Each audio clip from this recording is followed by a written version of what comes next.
È una Biennale di Venezia a tutto campo impegnata per la città, quella guidata dal regista presidente Roberto Cicuto in assi di partenza dell'80ª Mostra Internazionale d'Arte Cinematografica di Venezia. Penso che il lavoro che ha fatto Alberto Barbera e il comitato di selezione sia stato un lavoro molto accurato. Abbiamo 6 film italiani in concorso che non sono stati messi perché sono mancati dei film americani, perché l'aveva deciso molto prima, e in fondo i film americani non mancano, tranne il film di Guadagnino, mancherà qualche attore, però vedo che l'andamento delle vendite di abbonamenti e biglietti non è calato rispetto al 22, quindi vengono per vedere i film. La Biennale è stata ritenuta,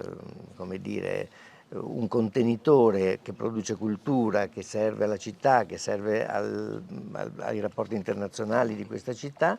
e quindi sono stati stanziati dei fondi che ci consentono di ammodernare, rendere più sostenibili, ingrandire alcune situazioni. Vanno spesi bene, quindi siccome vanno spesi bene lo facciamo a favore del pubblico, della città e di tutti coloro che vengono a Venezia. E su Leone d'Oro a Cavani? Un bel conflitto di interessi perché voglio dire, da uomo di cinema Liliana la conosco da tantissimi anni, anzi le avevo proposto di dirigere un film molto fortunato che era La leggenda del Santo Bevitore, che poi invece ho fatto con Ermanno Olmi perché lei non poteva farlo, e quindi con cui ho vinto un Leone d'Oro nel 1988. Quindi insomma sono molto molto felice di questa decisione, che nel Consiglio di amministrazione è stata presa, perché oltre ad un grande artista va ad una grande amica.